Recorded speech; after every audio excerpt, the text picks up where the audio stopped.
नमः शिवाय। भक्तों, सावन का पवित्र महीना और सावन सोमवार का पावन दिन महादेव को रिझाने का सबसे उत्तम अवसर होता है।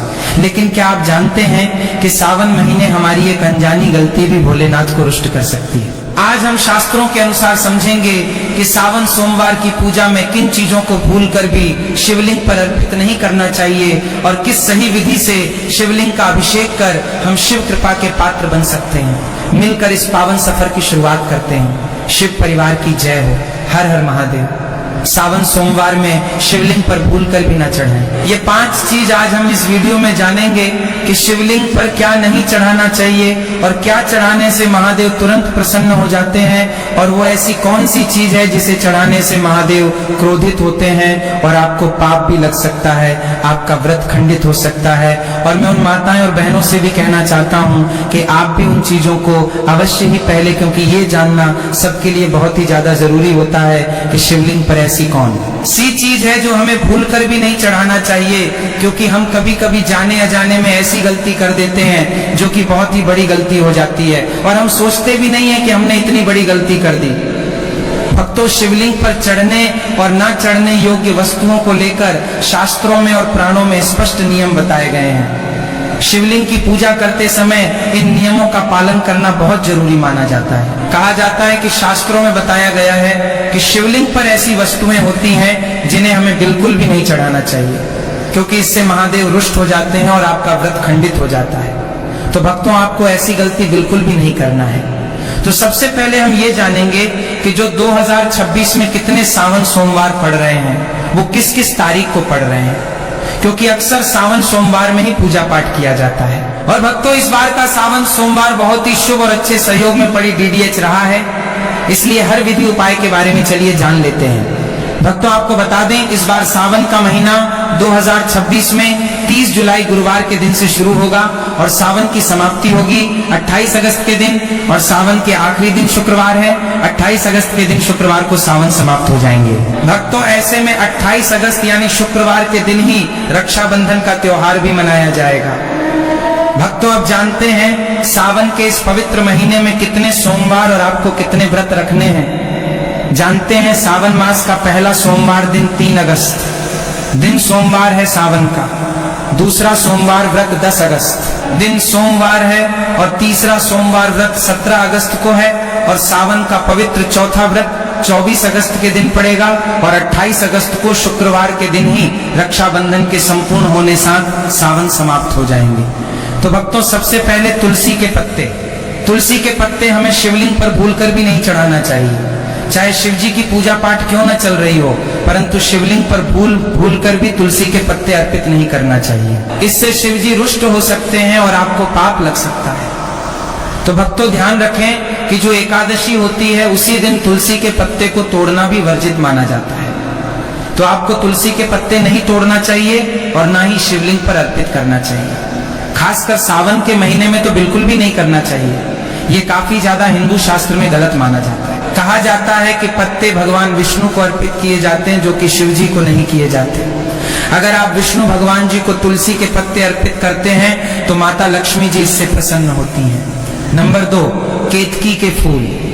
एक पौराणिक कथा के अनुसार शिव जी ने इस फूल को स्वीकार नहीं किया था। कहा जाता है कि महादेव को केतकी के फूल अर्पित नहीं करना चाहिए, इससे महादेव रुष्ट हो सकते हैं। और हिंदू शास्त्र में बताया गया है कि केतकी के शिव जी को नहीं चढ़ाना चाहिए। खासकर सावन के महीने में तो बिल्कुल भी नहीं चढ़ाना चाहिए। भूलकर भी आपको केतकी के फूलों से दूर ही रहना है, क्योंकि केतकी फूल महादेव को बिल्कुल भी पसंद नहीं है। तो आपको केतकी के फूल महादेव को नहीं अर्पित करना है। नंबर 3, सिंदूर। ये भी देवी पूजा के लिए होता है। कहा जाता है कि सिंदूर आप भगवान शिव की पत्नी पार्वती को अर्पित कर सकते हैं, परंतु शिव जी को सिंदूर नहीं चढ़ाना चाहिए। कई महिलाएं गलती कर देती हैं कि सिंदूर से महादेव को तिलक कर देती है, पर उन महिलाओं को ऐसा नहीं करना चाहिए। कहा जाता है कि सिंदूर माता पार्वती के लिए ही अर्पित करना चाहिए, वो सुहाग का प्रतीक है। तो आप माता पार्वती को सिंदूर का दान कर सकती हैं, परंतु महादेव को सिंदूर नहीं चढ़ाना चाहिए। सिंदूर का शिवलिंग पर चढ़ना निषेध माना गया है। नंबर 4, शंख से जल भी शिव जी को नहीं चढ़ाना चाहिए। कहा जाता है कि शंख भगवान विष्णु का प्रतीक माना जाता है और शंख से शिव जी को जल भी नहीं चढ़ाना चाहिए। शंख समुद्र से उत्पन्न है और शिव जी ने समुद्र मंथन के समय विष पिया था, इसीलिए इसे वर्जित माना जाता है। कहा जाता है कि अगर कोई व्यक्ति शिव जी को शंख से जल चढ़ाता है तो उनको ऐसा नहीं करना चाहिए, क्योंकि हमारे हिंदू धर्म में यह कहा गया है कि शंकर जी को शंख से जल नहीं चढ़ाना चाहिए। धार्मिक मान्यताओं के अनुसार भगवान शिव निराकारी विश्व में ही पूर्ण है, उन्हें किसी की पूजा की आवश्यकता नहीं है, लेकिन भगवान शिव अपने भक्तों के प्रेम को स्वीकार करते हैं। इस कारणवश अगर उनकी कृपा पाने के लिए शिवलिंग पर लोग जल चढ़ाते हैं। आपको हमेशा इस बात को याद रखना होगा। सावन सोमवार में भगवान शिव को जल देते समय उसमें 2-4 बूंद गंगा जल जरूर मिला लें। ऐसा करने से न केवल आपकी पूजा संपन्न हो जाती है, बल्कि भगवान शिव जी की कृपा आपको तुरंत प्राप्त होती है। नंबर 5, टूटे हुए चावल। महादेव को टूटे हुए चावल भी नहीं चढ़ाना चाहिए। कहा जाता है कि सावन के महीने में टूटे हुए चावल महादेव को अर्पित नहीं करना चाहिए, इससे महादेव रुष्ट हो सकते हैं। तो आप जब भी शिव जी की पूजा करें तो चावलों को एक अलग बीन कर रख लें और तब शिव जी पर अर्पित करें। खंडित और टूटे हुए चावल अर्पित ना करें। खासकर सोमवार के दिन तो ये आपको बिल्कुल भी नहीं करना है। कटे फटे बेलपत्र भी शिव जी को नहीं चढ़ाना चाहिए। कहा जाता है कि बेलपत्र एकदम स्वच्छ और शुद्ध होना चाहिए, कहीं से भी दोष युक्त बेलपत्र अर्पित नहीं करना चाहिए। और शिव जी को चावल बिना जल में भिगोए हुए सूखे अक्षर सूखे चावल शिव जी को नहीं चढ़ाना चाहिए। नंबर 6, शिवलिंग पर हल्दी भी नहीं चढ़ाना चाहिए। तो चलिए आपको ये भी बता देते हैं कि शिवलिंग पर हल्दी क्यों नहीं चढ़ाई जाती। कहा जाता है कि हमारे हिंदू धर्म में शिवलिंग पर हल्दी इसलिए नहीं चढ़ाई जाती क्योंकि हल्दी में गर्म तहसीर होती है, जबकि महादेव शीतल चीज पसंद है, यानी कि ठंडी जो उनको ठंडक दे, जबकि हल्दी गर्म चीज होती है। और भी हम जानते हैं कि शिवलिंग पर हल्दी क्यों नहीं चढ़ाई जाती है। कहा जाता है कि भगवान शिवा को विराट तपस्वी और अहंकारी का प्रतीक माना जाता है, वो बैरागी है, और हल्दी को शुद्धता, सौंदर्य और प्रजनन का प्रतीक भी माना जाता है। कहा जाता है कि शिवलिंग में स्वयं वैराग्य और सन्यासी का प्रतिनिधित्व होता है, इसीलिए और प्रजनन से जुड़ी वस्तुएं जैसे हल्दी, मेहंदी आदि उन्हें अर्पित नहीं की जाती। हल्दी का संबंध परंपरागत रूप से स्त्रियों के विवाह और सौभाग्य से जुड़ रहा है। जाता है कि भगवान से साध्वी, तपस्वी और निर्गुण ब्रह्म का प्रतिभा में हल्दी का स्वरूप मेल नहीं खाता, इसीलिए भी शिवलिंग पर हल्दी नहीं चढ़ाई जाती। और भी इसका कारण है, जैसे कि गर्म हल्दी गर्म तासीर की होती है और शिव जी को शीतलता पसंद है, इसीलिए शिवलिंग पर दूध, जल, बेलपत्र, भस्म आदि शीतल और सात्विक चीजें चढ़ाई जाती हैं। शिव जी को चंदन भी चढ़ाया जाता है जो कि ठंडक देता है। कहा जाता है शिव जी को चंदन चढ़ाना काफी ज्यादा शुभ और फलकारी माना गया है। चलिए अब वो भी जान लेते हैं कि हमें शिवलिंग पर कौन सी चीज है वो चढ़ाना चाहिए। शिवलिंग पर कौन सी चीज चढ़ाने का धार्मिक महत्व होता है। हिंदू धर्म ग्रंथों के अनुसार शिवलिंग पर कुछ विशेष वस्तुएं चढ़ाने से विशेष फल की प्राप्ति होती है। सबसे पहले तो शिवलिंग पर एक लोटा जल आपको सावन के महीने में जरूर ही चढ़ाना चाहिए, क्योंकि भगवान शिव इतने भोले हैं कि वो एक लोटा जल से ही प्रसन्न हो जाते हैं। अगर कोई श्रद्धा से एक लोटा शिवलिंग पर चढ़ा देता है तो समझिए भगवान को उसने प्रसन्न कर लिया। जल, शांत भाव से जल अर्पित करने से मन को शांति मिलती है। कच्चा दूध, भगवान शिव को कच्चा और शुद्ध ठंडा दूध बहुत प्रिय है और इससे सौभाग्य और सुंदरता की प्राप्ति होती है। दही शिव जी को ठंडक प्रदान करता है और भक्तों को भी शांति प्रदान करता है। शहद शिवलिंग पर जरूर ही चढ़ाना चाहिए। मिठास जीवन में मिठास भरने के लिए और मनोकामना पूर्ति के लिए शिवलिंग पर शहद अवश्य ही चढ़ाई जाती है। अग्नि तत्व को शांत करने के लिए ये होता है। इसलिए शिवलिंग पर की आवश्यक गंगा जल, अत्यंत पवित्र माना जाने वाला गंगा जल सभी अभिषेकों में विशेष रूप से उपयोगी माना जाता है। तो आप सावन के महीने में थोड़ा सा गंगा जल मिलाकर जल चढ़ा सकते हैं। बेलपत्र शिव जी को सबसे ज्यादा प्रिय है। बेलपत्र शुभ कार्य माना जाता है। आप 3 पत्तियों वाला बेलपत्र भी चढ़ा सकते हैं। अगर आपके पास 3 पत्ता वाला बेलपत्र नहीं है तो आप 1 पत्ता वाला भी बेलपत्र चढ़ा सकते हैं। भक्तों, अगर आप चाहते हैं कि सावन के पवित्र महीने में भगवान शिव जी का आपको सीधे आशीर्वाद मिल जाए, आपका व्रत सफल हो जाए, तो आप भगवान शिव जी को धतूरा अवश्य ही चढ़ा दीजिएगा। शास्त्रों में, वेद पुराणों में, शिव पुराण में साफ साफ लिखा हुआ है कि सावन सोमवार में भगवान शिव जी को धतूरा चढ़ाना बहुत ही कल्याणकारी और फलकारी होता। भस्म शिव जी का प्रमुख श्रृंगार है। भारत में भस्म विभूति मोक्ष और वैराग्य का प्रतीक कहा जाता है। सावन के महीने में शिव जी को ठंडक प्रदान करने वाली भस्म जरूर ही चढ़ाएं। सफेद फूल जैसे कि चमेली, कुंडबेल आदि भी शिव जी को जरूर चढ़ाना चाहिए।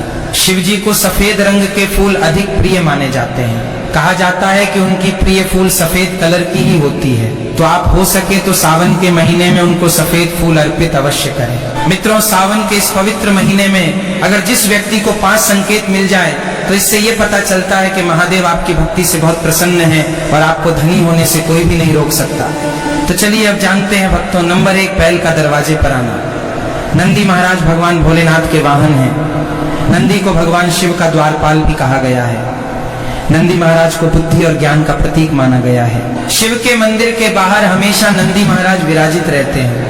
लेकिन अगर सावन के इस महीने में अचानक से नंदी महाराज आपके दरवाजे पर आ जाएं और घर की चौखट को सींग मारने लगे, तब आपको समझ लेना चाहिए कि भगवान शिव आपके घर में आने वाले हैं, जो कि ये एक उनके आने का संकेत है। भगवान भोलेनाथ आपकी पूजा से बहुत प्रसन्न हैं और आपके घर में खुशियां आने वाली हैं। आपको धनी होने से कोई नहीं रोक सकता। लेकिन याद रहे, नंदी महाराज को तिलक लगाकर मीठा भोग जरूर खिलाएं। भक्तों, नंबर 2, सावन के पवित्र महीने में अचानक से आपके सपनों में अगर शिवलिंग दिखाई दे जाएं, अर्थात भगवान शिव दिखाई दे जाएं, तो इसे आपको ये समझना चाहिए कि अब आपके जीवन से परेशानियों का अंत, भगवान शिव आपकी सच्ची आराधना भक्ति से बहुत खुश हैं और वो आपके घर में आने वाले हैं। ऐसे में याद रहे, शिव की भक्ति में कोई भी कमी नहीं आनी चाहिए। घर में गंदा कचरा मत रखना, क्योंकि आपके घर में शिव जी आने वाले हैं। मित्रों, नंबर 3, शास्त्रों के अनुसार माना गया है कि नीलकंठ भगवान शिव का प्रतीक है।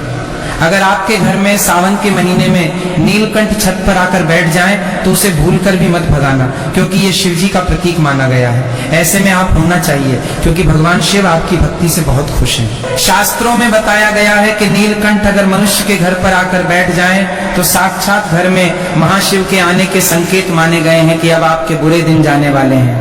कहते हैं प्रभु राम ने इस पक्षी के दर्शन करने के बाद ही रावण पर विजय प्राप्त की थी।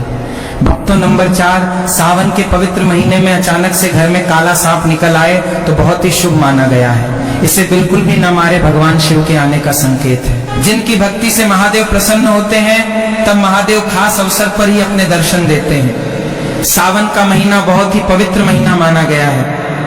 यही वो महीना है जिसमें भगवान शिव धरती पर आते हैं और उसी घर में अपना वास बना लेते हैं जो उनका सच्चा भक्त होता हो। सपने में किसी मंदिर में नाग नागिन का झोला देखना बहुत ही शुभ माना गया है। ये घर में शिव जी के आने के संकेत हैं। अब आपको खुश होने की जरूरत है। भक्तों, नंबर 5, सावन के शुभ अवसर पर सोमवार के दिन डमरू की आवाज, घंटियों की आवाज सुनाई जाए तो यह अत्यंत शुभ माना गया है। इसका अर्थ यह है कि शिव जी आपसे प्रसन्न हैं और जल्दी आपके घर और जीवन में प्रवेश करने वाले हैं, जिससे आपका आर्थिक संकट दूर होकर जीवन में सुख समृद्धि आने वाली है और महादेव आपसे बहुत खुश हैं।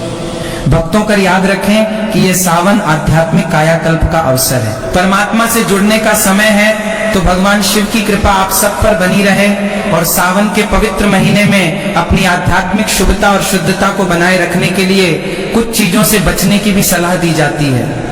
एक तो सावन में जहां तहां निवास नहीं करना चाहिए। जहां कीड़े मकोड़े बहुत ज्यादा निकलते हैं, आपके घर में बुराई और नकारात्मकताएं बढ़ जाती हैं। तो इस मौसम में अपने घर को हर समय साफ सुथरा आपको रखना चाहिए। मित्रों, कूड़ा कचरा नहीं इकट्ठा करके रखना चाहिए। सुबह शाम आपको सुगंधित धूप करनी चाहिए। इससे एक तो घर का वातावरण पवित्र रहता है और कम से कम ओम नमः शिवाय का कम से कम 11 माला का या एक ही माला कीजिए। लेकिन सच्चे दिल से आपको जाप अवश्य करना चाहिए कि पूरे महीने में आपको शुद्ध सात्विक भोजन करना चाहिए। भूल से भी मांस, मछली, अंडा, लहसुन, प्याज, मदिरा आदि किसी भी प्रकार के मांसाहार हुआ या नॉनवेज हुआ, ड्रिंक्स आदि हुई, नशे की चीजें हुई, इससे आपको परहेज रखना चाहिए। व्रत के दिन फलाहार करना चाहिए, ये श्रेष्ठ होता है। और नहीं कर सकते तो कम से कम एक समय सात्विक भोजन करें। भोजन बनाए भी तो पूरी शुद्धता के साथ आपको देसी घी में या सरसों के तेल में ही भोजन बनाना चाहिए। और जो लोग फलाहार हैं या वो लोग एक समय सात्विक भोजन भी कर सकते हैं। गलत भोजन तामसिक माना जाता है और ये आपके आध्यात्मिक विकास में बाधा बनता है। ये आपके दिमाग और शरीर के संतुलन को बिगाड़ देता है। आपके स्वास्थ्य और आपके आध्यात्मिक कल्याण, आज तक आपकी जितनी पद यात्रा हुई है वो